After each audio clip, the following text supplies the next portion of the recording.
And again, the ozone levels that are impacting, that we have to be concerned with from an agricultural perspective are not these 1 hour high ozone values and not even the 8 hour ozone levels, but it's really the exposure of the plant through the entire growth cycle.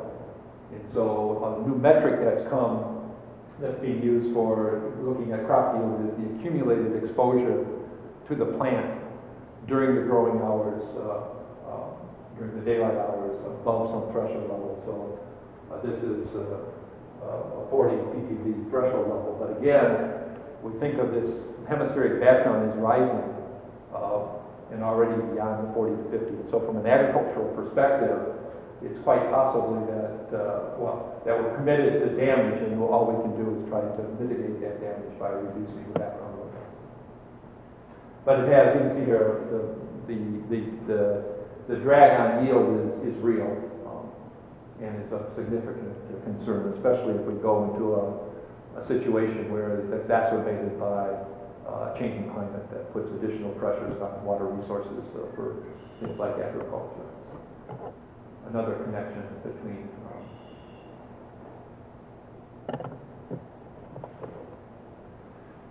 so we have the air pollution problem, and I just alluded to this connection between air pollution and climate. And so there's a whole bunch of gases in the atmosphere and pollutants in the atmosphere that impact the climate system. And so a lot of attention has been brought forward very recently to pay attention to these non-CO2 climate warmers. And here's a recent summary table. So ozone in the troposphere, that same thing I talked about as a major component of photochemical smog, is a strong greenhouse gas, especially in the upper part of the lower atmosphere, where by this a contribution of 20%. Methane is also a very strong greenhouse gas. We've known that. Comes from things like agriculture, from coal mines, from any anaerobic bacteria activity. We know it's a greenhouse gas, but there's more awareness that not only is it a greenhouse gas, but it also plays a very important role in making ozone in the atmosphere. So methane has a kind of a double-edged sword in this game. Control of methane can reduce tropospheric ozone levels, which again, so would reduce the warming of tropospheric ozone, and it will also make less ozone. So it gets, and it's also a greenhouse gas itself. So methane is moving forward in terms of a target for climate and air quality, global pollution as a target set of strategies.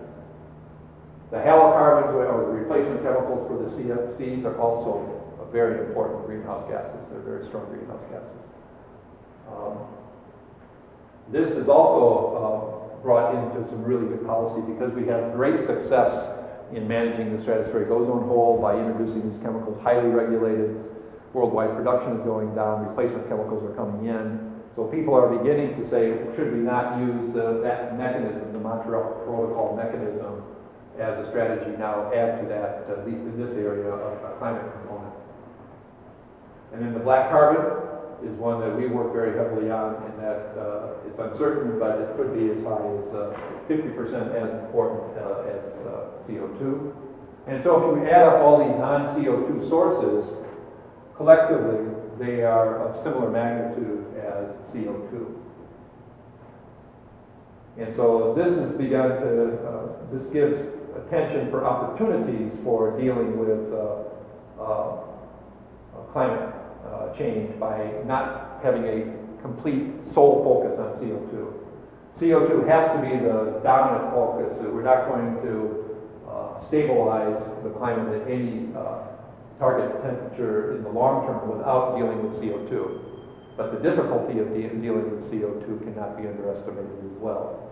And so what are the opportunities by dealing with these other ones? And so we're very interested and done a lot of work in trying to promote black carbon because A, it's a very strongly linked to air pollution and human health. Also, there are many things we can do to reduce black carbon. And the other side of it is, whatever I do to black carbon today, it's out of the atmosphere. It has a lifetime of a few days to a week or so. So whatever I do today, if I replaced, I went to clean diesel. That black carbon emitted yesterday is not relevant to the climate system any longer. So I had an immediate response to the system. On the other hand, CO2 emitted, that CO2 molecule emitted today, 20, 30% is still here 1,000 years from now. So, so the immediate action, and so there's a lot of attention. What can we do in the air pollution domain to come up with win-win strategies? So very simply, from a health perspective, all the strategies are really focused on reducing the amount of small particles or the mass of small particles in the atmosphere. And most of the health indications don't really say one species is worse than another, although there is growing evidence that some things, like black carbon, perhaps others, perhaps have a stronger link to health outcomes. But from generally right now, the state of the health science is that we just want to go after and reduce the aerosol mass. And so that's a win strategy from the health perspective. But from a climate perspective, because I have these white particles which are cooling the atmosphere and the black particles that are warming the atmosphere, the climate strategy for reduction is not just to reduce the mass, but to drive down the absorbing or the black carbon component faster than the other components. So can we find strategies where we can preferentially remove VCs faster than we can these other components? But before leaving that, so from a climate perspective, what really matters from this pollution levels is the ratio of this, the relative amounts of black carbon to the scattering ones. And so it also begs the question, and this brings in, I know you had a lecture here maybe earlier in the semester on geoengineering. So this ratio is important. And so if I wanted to continue to cool the atmosphere, all I have to do is change this ratio. So one way I could change this ratio is to add more scatterers into the atmosphere. So I could actually put particles in the atmosphere, and sulfur would be one. I could build more power plants.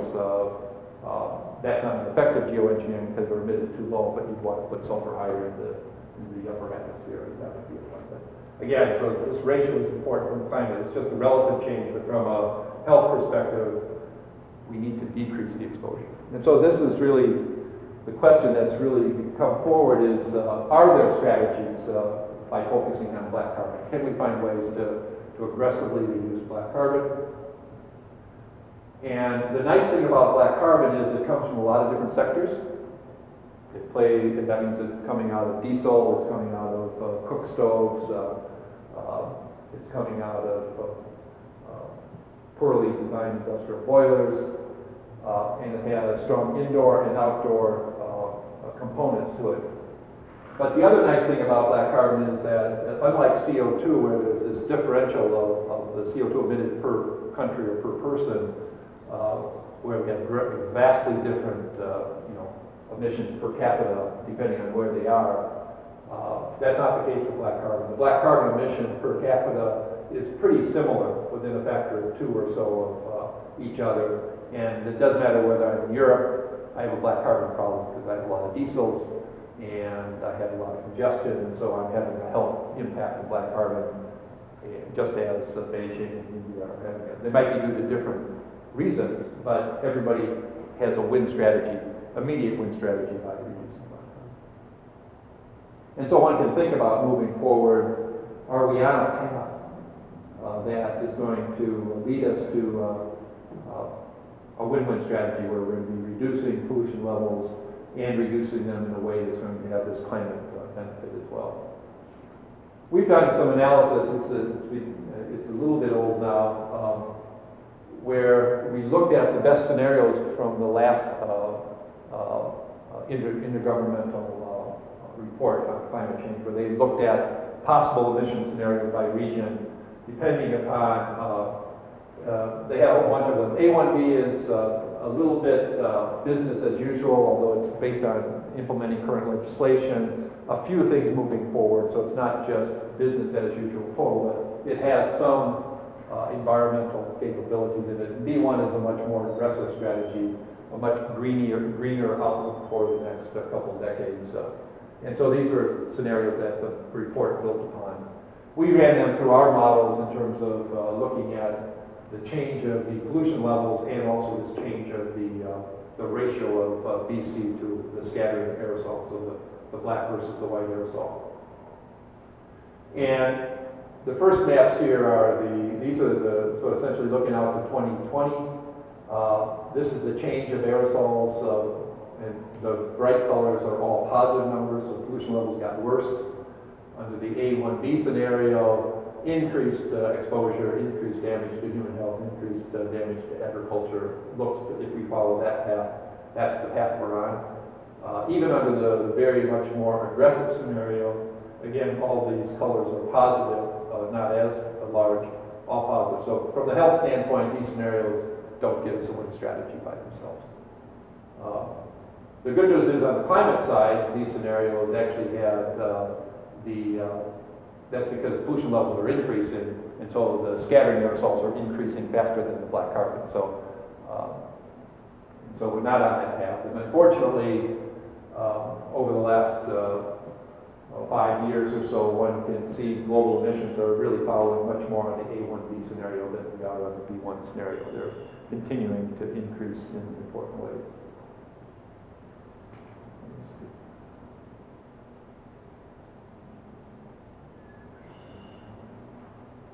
So we're not on that path, but the question is, can we get on that path? Are there ways now that we know a little bit more about the system and these opportunities for win-win scenarios? So are there real ways that we can realize reductions of pollution levels and at the same time changing that ratio in a positive way? And it's a real challenge because I'm going to talk about some things here, but there's no source where only black carbon comes out. I don't have a black carbon only source. If I have a forest fire, if I have a cook stove, I'm getting black carbon, which is absorbing, but I'm getting a whole bunch of other stuff that's scattering. So for each source sector, for each fuel that's used, and for a lot of different activities, there's a whole bunch of things that are emitted at the same time. And so we really have to look very carefully at the sectors and the blend of those sectors to see whether or not there are any real ways that we can perturb the system in a way that has a climate link.